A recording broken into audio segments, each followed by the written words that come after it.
There's something special about it, and I can't always explain it, but once you see it, you'll know it. Unless they're literally crossing the road in front of you, you don't see them. They're just such an incredible, unique animal. I always say they just bewitch you. Knowledge is critical. We know almost nothing about these animals. I think I can comfortably say at least 65 to 70% of the world's population doesn't know about a pangolin, and why it's so important. Like most people, I didn't know much about pangolins. So when Johan asked me to make a pangolin film with him, my first question was why? I did know that you hardly ever see them in the wild. I mean, Johan grew up in the bush and has spent his life making films there, and he still hadn't ever seen one. Then he told me about the illegal wildlife trade. It's almost wiped out the 4 Asian species and is now coming for the African pangolins, making them more trafficked than any other mammal on Earth. This got my attention. I wanted to know more about these odd little animals that are on the verge of extinction.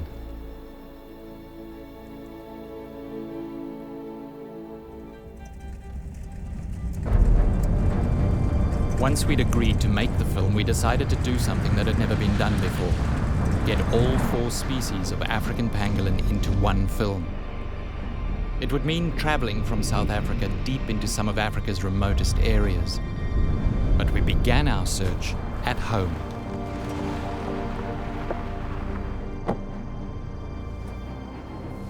You got something? Probably in the same place he was last night. Wendy's been tracking and studying the Temminck's ground pangolin for the past 3 years. These animals exist all over southern Africa, and in spite of being very difficult to find, they're now being poached and sold into the illegal wildlife trade in rapidly increasing numbers. So you think that's where he is? Yeah, I think he's in that burrow over there. He probably won't come straight out of the burrow, so he'll probably come out the side, so... But he's probably going to go straight into a bush. Very likely going to go out of the burrow and straight into the bushes. And now? We just wait. And now we wait. The wait begins.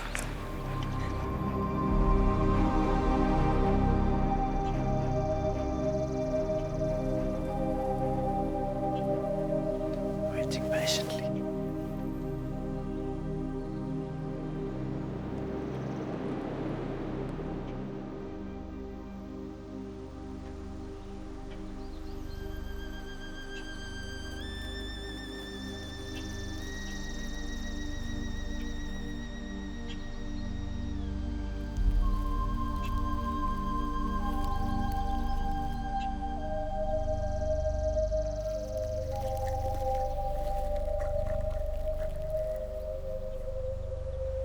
What is it about this particular guy that has hooked you? Just the fact that he's so relaxed means I can follow him and watch him do his natural behaviors without me influencing it at all, and being able to gain that information is really important if we're trying to understand what these guys do in their natural habitat. I started following this guy about 3 years ago. So the bond is fairly strong. It's a strong bond, yeah. I shouldn't have a favorite, but he's my favorite. We know that they're under a threat at the moment, and the numbers are declining at a rapid rate. And if we want to be able to manage that and conserve that, we need to understand that animal. So the research that anybody is doing is going to be really vital to contribute to the understanding of that animal.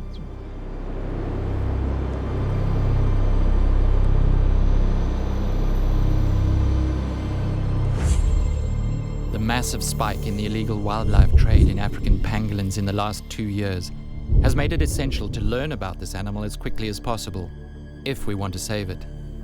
A new book about the trade came out while we were making the film. Poached is written by New York journalist Rachel Newer. Her story is told through exhaustive first-hand reporting. Rachel's encounters with the traditional medicine black markets in China and poachers and wild meat restaurants in Vietnam bring home the stark reality of the trade. Her investigations paid particular attention to pangolins. We go way back, me and pangolins. In 2010, I was doing my research for my ecology master's, in Vietnam. And already at that time, pangolins were being absolutely hammered by the illegal trade. When I came back to the UK to present my research findings, I gave, a 20-minute presentation on what I'd been doing in Vietnam. And the first question I got at the end of my presentation was, "What's a pangolin?" And I was like, oh, wow. And this is a room full of ecologists and ecology students. A lot of this trade is just happening with absolute impunity. I showed up for one day in a Chinese market in Guangzhou, China, and within an hour, I was able to find a bag of illegal pangolin scales. And, clearly I don't fit in there and I don't speak Chinese, and yet it was not that difficult. So seeing that for myself really showed me how far we have to come in tackling this trade.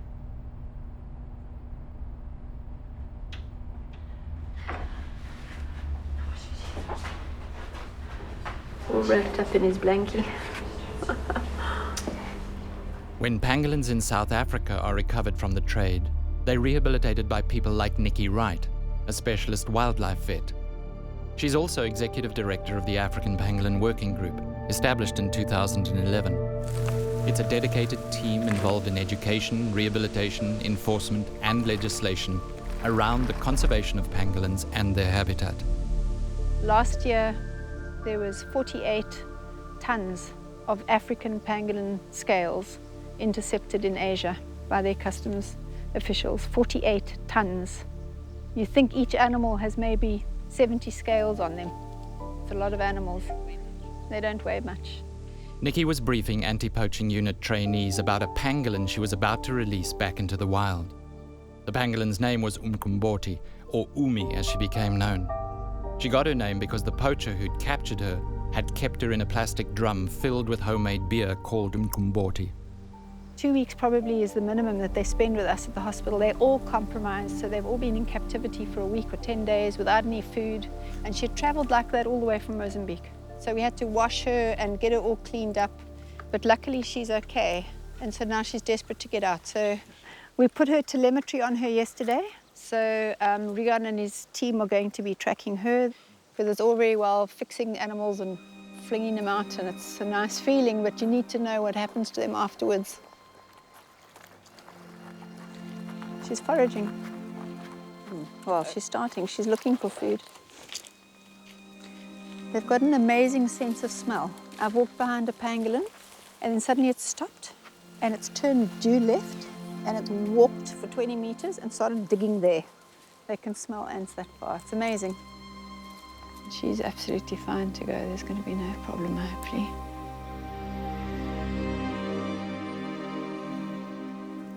Dr. Cleo Graff helped us understand the ecological reasons why the pangolin should be saved.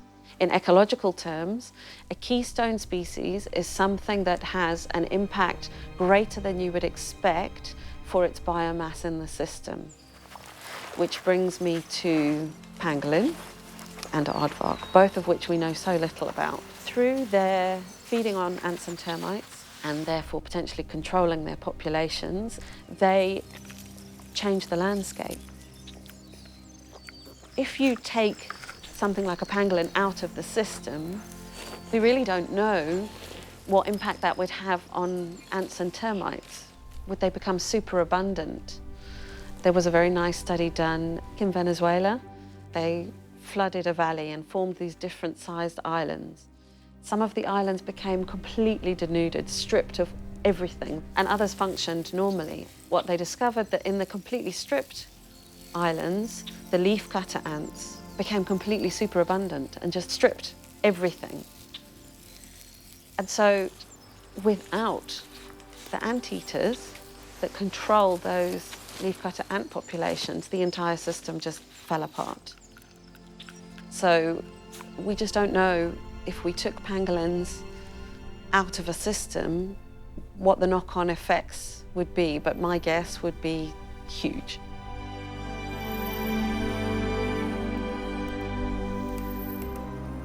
Just getting the frequency right. A few days after her release, Umi went missing. The monitoring team lost contact with her telemetry signal. It's crucial to know that a released pangolin has survived those first few days. So Professor Ray Janssen, chairman of the African Pangolin Working Group, came down to help find her. So we're fortunate to go up in one of the anti-poaching aircraft that normally monitor for rhino poaching. So we hopefully get to about 1,000 to 1,500 foot, and we should be able to pick her up with the line of sight within 30 kilometers of this young female pangolin, which seems to be heading straight back to Mozambique, where she came from. Okay. Might be a few little bumps if you don't mind. It's okay. I was up in a chopper last week, and that was pretty bumpy. Yeah, but that stuff's unstable. It's not dangerous, it's just a bit bumpy. It's just bumpy. I'll just try not to throw up in your cockpit. I've got a sick bag if you do. Okay, that might be helpful. We'll do a circular so we can get a triangulation, and then I'll do a drop pin to the ground crew and go try and find it. Prof. Janssen's role in the African Pangolin Working Group means that he's often directly responsible for retrieving pangolins from the illegal wildlife trade in southern Africa. It is organized crime, and it's highly organized, and there are syndicates operating, and there are Asian syndicates. So it's deep underground. It's the same level rhino and perlemoen and elephant ivory are being traded, but we haven't had any success breaking into them.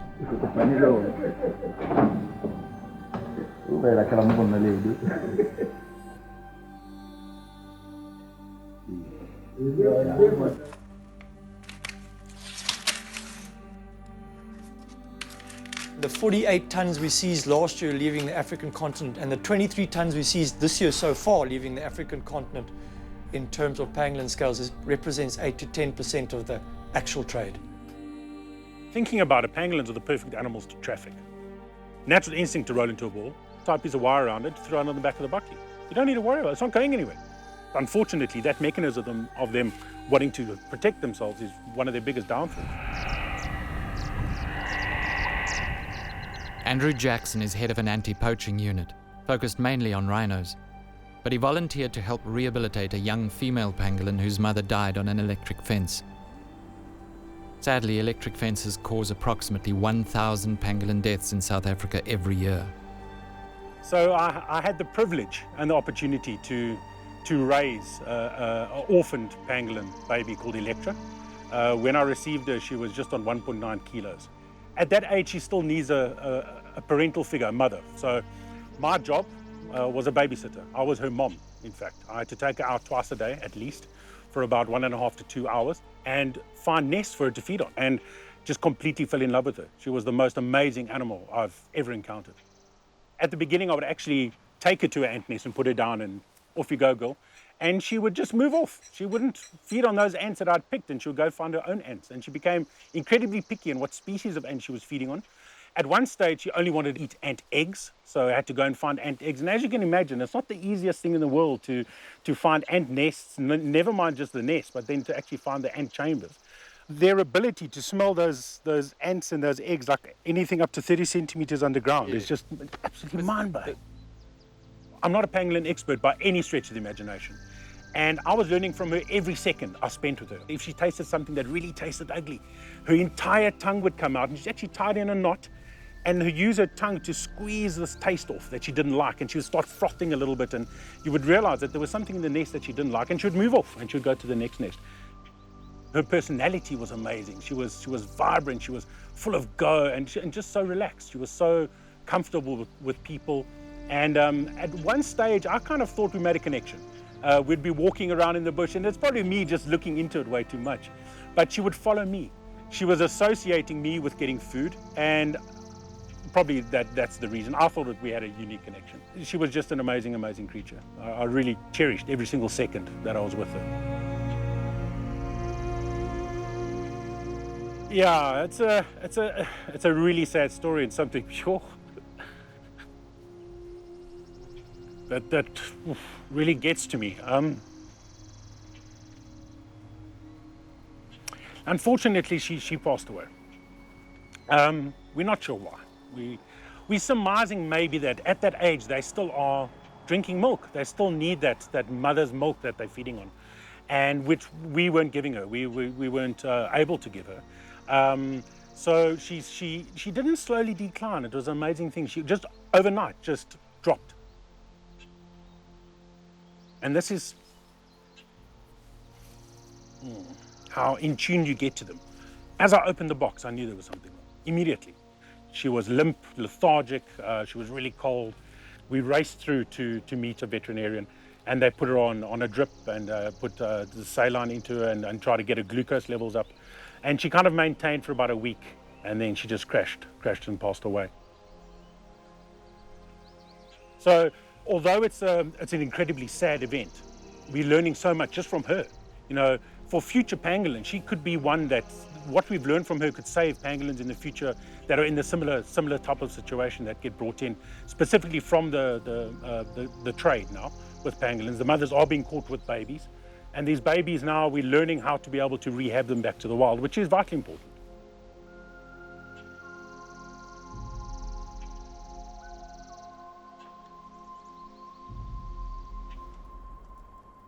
Meanwhile, the search for the missing Umi was continuing on the ground. Ray had picked up her signal from the plane the previous evening, and now he was trying to pinpoint her exact position so they could check on her condition. Oh man kan nog boom klim. I've got a feeling she's heading Mozambique way. Should we go? Can we get up to that koppie? We can, yeah.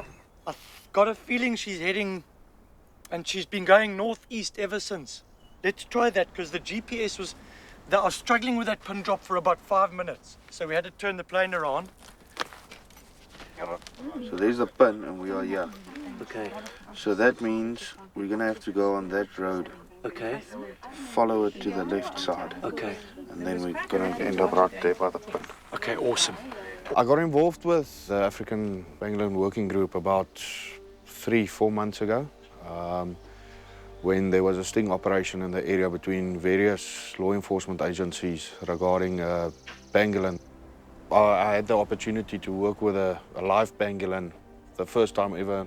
I spent quite some time in the bush, and I've never seen one, you know. And to be able to follow and monitor and do some research on a pangolin, you know, it's just, I can't describe it. If we carry on with the scat line, we're going to get to quite a high ground. It's got like a solar panel four-way, but it's quite a high ground. But you scan basically the whole of the West. If we can't get her there, then she's gone to Mozambique. It's bad not finding her, but at least we know she's moving, eh? Yes. You don't get to see them a lot, and that's why it's so difficult to do research on them. And we're fighting a war where they're getting traded, and they might go extinct before we realized what's going on with them and what's the importance within our whole system. I got a signal. Have you got a signal?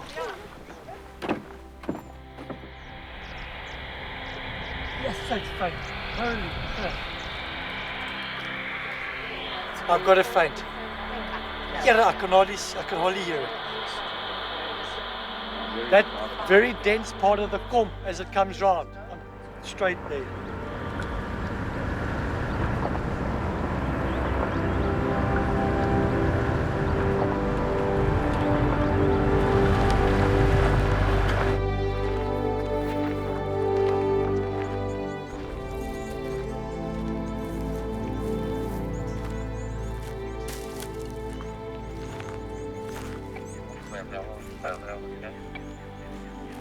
Find her? Yeah, found her. She's just curled up on the side of a bush and not even in a hole, just chilling there. Good news, eh? She's travelled, how far you reckon? Between 6 and 8 Ks. It's about 9 to 10, eh? In 48 hours. 48 hours. That's huge. Big time. For an animal that just walks on 2 legs very slowly. And we've seen lots of her foraging signs, her field signs, so she's obviously finding food. And she's tucked up in the shade of a bush here and doing fine. You lose so many, and then you get this, and it's all worthwhile, even if it's one. Rihanna's going to carry on following her and monitoring her. And it's just the most rewarding thing to see this animal in her environment.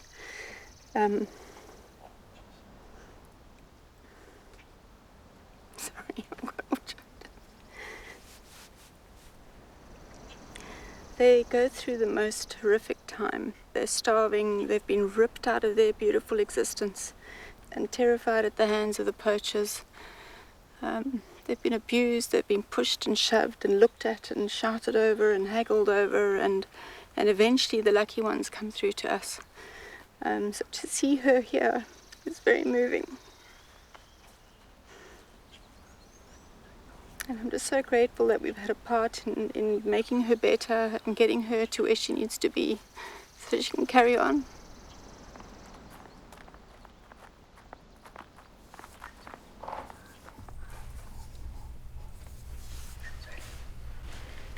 Someone else who's been caring for pangolins for nearly 27 years at the Tiki Highwood Foundation in Zimbabwe is Lisa Highwood.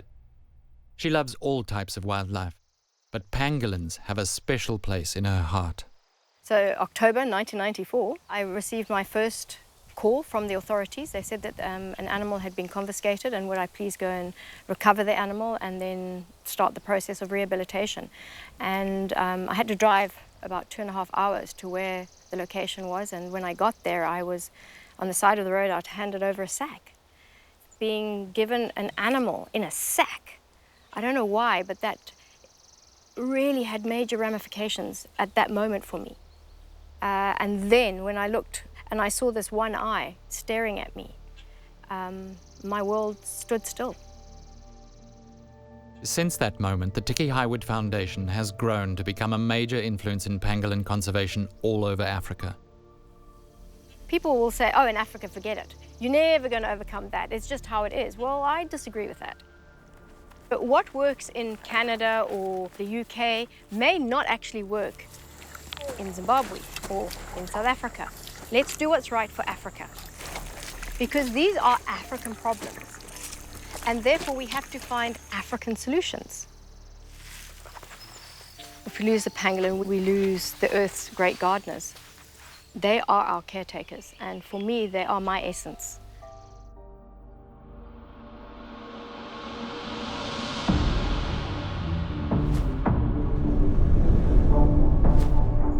Pangolins exist in very remote areas. So to find the second African pangolin on our list, it took us 2 long days to get to Western Ghana. We were hoping to see the white-bellied tree pangolin.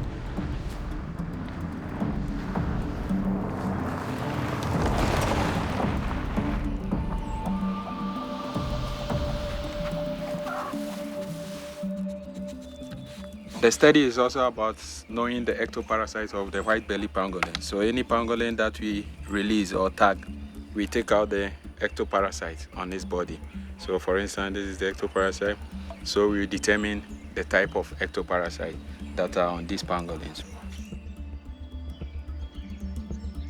Max will spend 10 years studying in South Africa before returning home to Ghana, so he could concentrate on an animal that he was clearly passionate about conserving.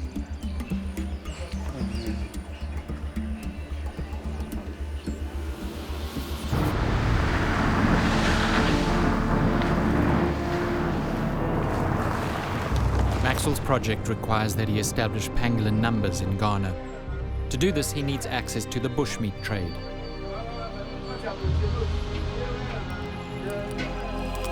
Any information I want about bushmeat trade, I can come to them. So they are the ones who initially informed me about the Chinese trade, their purchase of the scale. So these guys have come to buy the scale. Oh, really? Yeah. And these are the scales from the pangolin? Yeah. So this is the white-bellied pangolin. It's amazing. This is what it's all about, actually.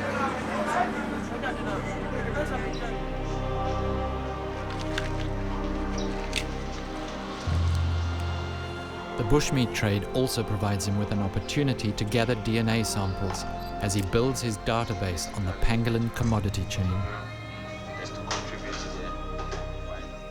Based on my experience and our research so far with the African Pangolin Working Group, we've realized that the processing of the pangolin meat is different. Those who are aware of the Chinese trade of scale, they remove it with hot water. Those who are not aware, they just burn the scale. So these guys are not aware of the trade in pangolin scales.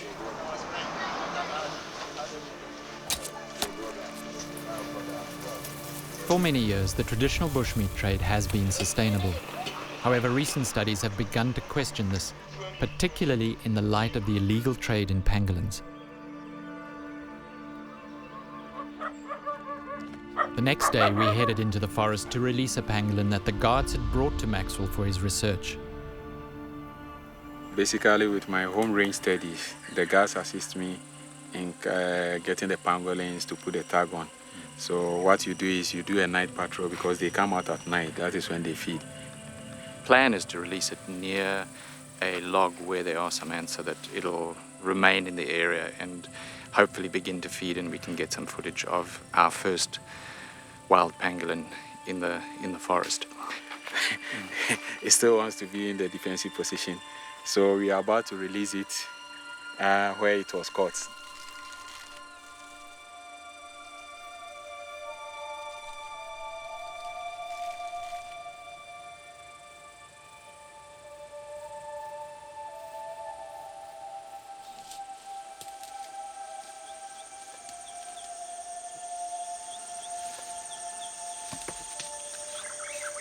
So can I ask you a personal question?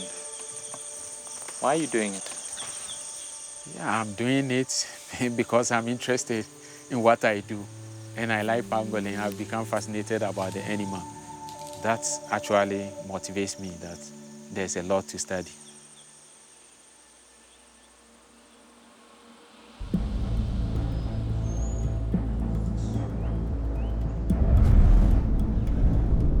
The third pangolin that we wanted to film is the smallest and has a reputation for being the cutest. Again, it took more than 2 days to get to the forest in the Central African Republic where we hoped to find them. The trip took months to set up, but finally we were off to meet Rod and Tamar Cassidy, who run a pangolin rehabilitation program at their eco-lodge.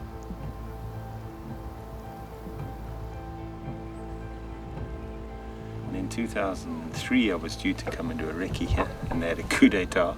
So I came in 2004 and fell in love with the place. We'd crossed the river from Cameroon, and as we were driving through the village, a bunch of people were running through the fields, and a pangolin ran out into the road in front of us. And I jumped out of the car, and these guys were all chasing it, and one of the guys grabbed it, and I just grabbed it from him and got back in the car. That was the first pangolin I'd ever seen technically in the wild. And we brought it back to the camp here and released it. It was a black-bellied pangolin, and we didn't even know that these things were diurnal. We thought all pangolins were nocturnal, like everybody thought at that stage. And so we waited till it got dark to release it. We released it like at 6 o'clock at night. You know, the thing was going, oh shit, it's dark now. I've got to go find a place to sleep. So we've learned a lot since then.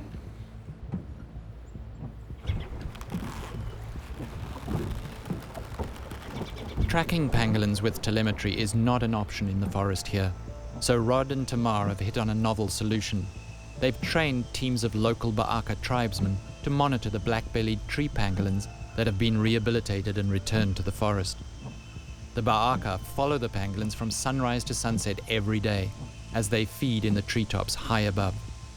They record pangolin behavior, their movements, and what they eat. We spent a day with them watching Pangi, a favorite of Tamar's. There she is.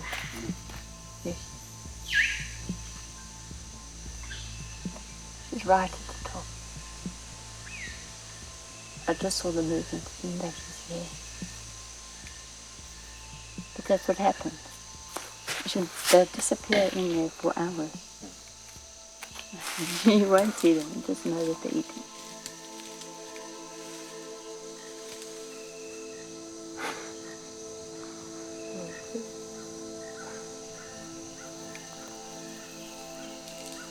The best is seeing her high up, going from tree to tree to tree. I could do this all the time. I mean, I have. Sat and watched and watched and watched. There's something that draws you in. And I go, what's going to happen now? What's going to happen now? Oh. Yeah, so there was always something to do, some question to answer. You've got to know what they eat, what area they're in. The habitat, there's still lots of questions on it. see why you can watch them forever. Yeah.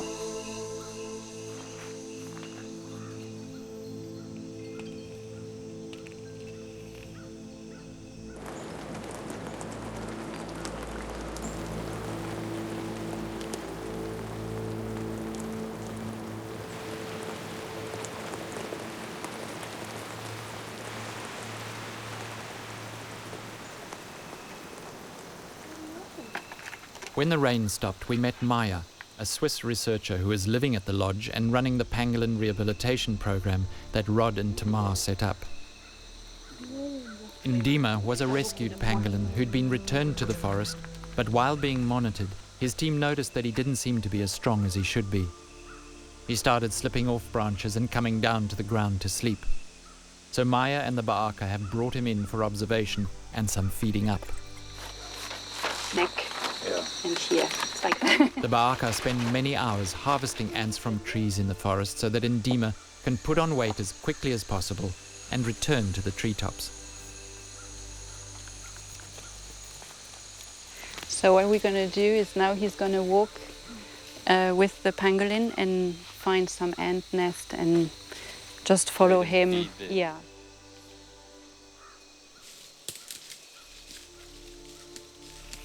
You're a bit concerned that he hasn't fully recovered his strength. Yeah, no, he hasn't. He hasn't for sure. He used to be much stronger and much steadier and confident in going up the branches. They do fall, but he now falls like every day, a couple of times.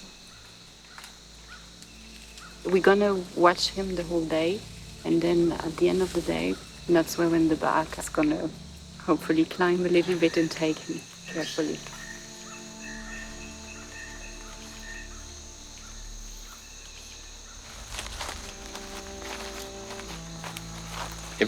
Everyone who comes into contact with him, everyone who works with him somehow gets connected. Mm-hmm. I wonder what it is. Do you know? There's something mystical. Poaching and the illegal wildlife trade have not yet hit this backwater. But with Cameroon a pangolin poaching hotspot just across the river, Rod, Tamar and Maya are very aware that it won't be long before their little black-bellied pangolins are under threat.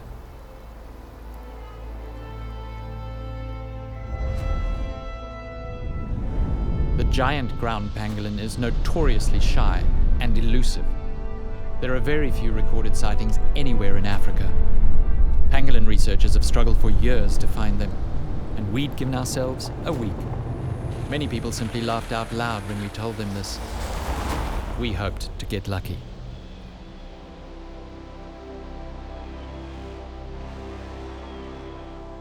Eventually, we made contact with Viannette in Gabon, who'd taken a group of tourists into the forests last year and literally stumbled over not one, but two giants. Gislan was their tracker. Les géants pangolins, c'est très difficile à observer parce que, premièrement, il est nocturne. Quand on voyait les traces, que ce soit de pangolins, et surtout pour nous, c'était surtout impressionnant, c'était surtout une bonne chose. It's night one of our search for the giant ground pangolin. We are going to be here for at least this week, but tonight is the beginning of our quest.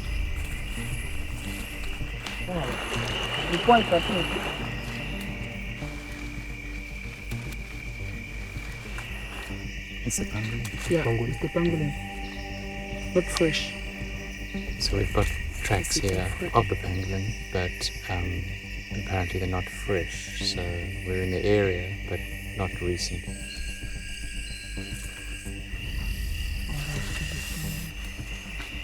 The rest of that week became a blur as night 2 rolled into nights 3 and 4.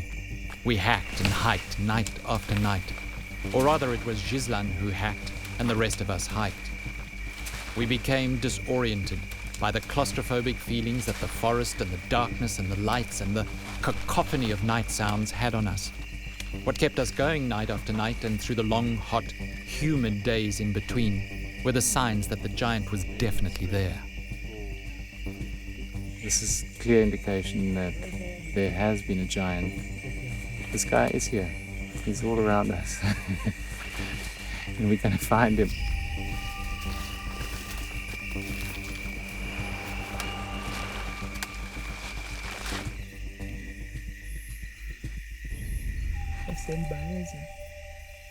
So this was last night? Yeah, last night. The pangolin eat the termite here. So, Yeah. it's like a play. It's like a game. And who's winning the game? For the moment, it's the pangolin. Yeah. Bon, la première de fois, bon, ça je vous le dis, j'ai pleuré. La première fois que j'ai entendu parler de Chinois, lorsqu'il faisait, c'était au Cameroun, lorsqu'on a fait la formation de la reconnaissance du métier d'éco-guide, j'avais pleuré parce qu'on nous avait montré une image là où il y avait presque 300 à 600 pangolins qui ont été... Bon, les Chinois n'ont pas tué, mais ils sont partis dans les villages, ils ont donné de l'argent en disant « nous, on veut ça ». Et je lance vraiment un appel à nos gouvernements, surtout, de ne pas négliger cette histoire. Parce que si ces espèces disparaissent, c'est que sûr, la forêt va aussi mourir.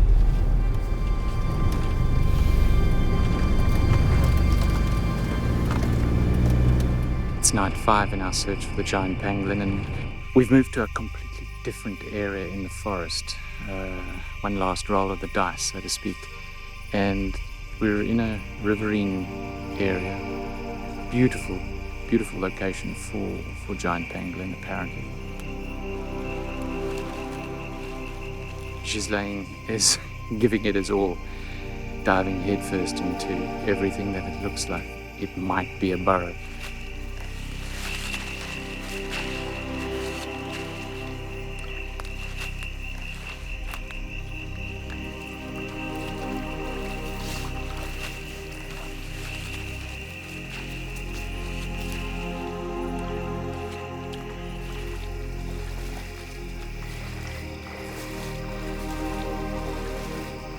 Eventually, we realized that we weren't going to find the giant that night, or even on that trip.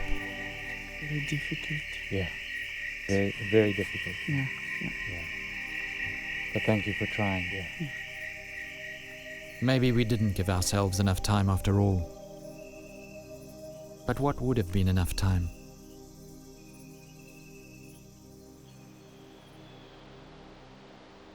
On our last day in the forest, we went to meet researcher Dr. David Lehman, who's lived in Gabon for the past few years. He told us about his plan for a giant pangolin study project. By understanding a bit more about the ecology, about where they are, what is the distribution range of these species, then we'll be able to gather valuable information to protect them better as well. What I want to do first is to put a GPS tag and a BHF tags on an individual. So the first step was to find one.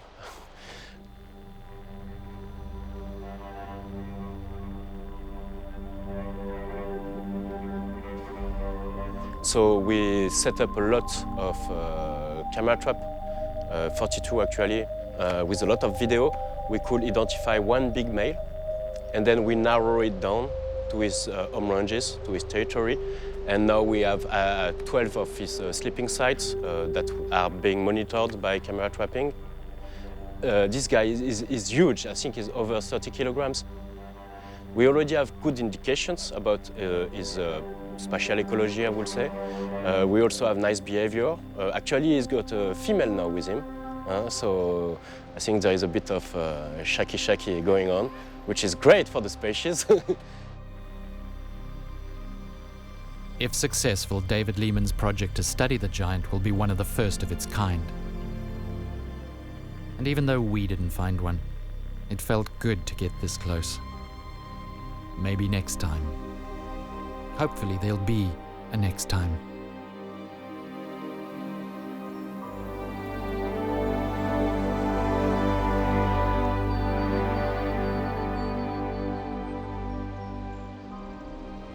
It's clear that the pangolins of Africa are in the eye of a poaching storm.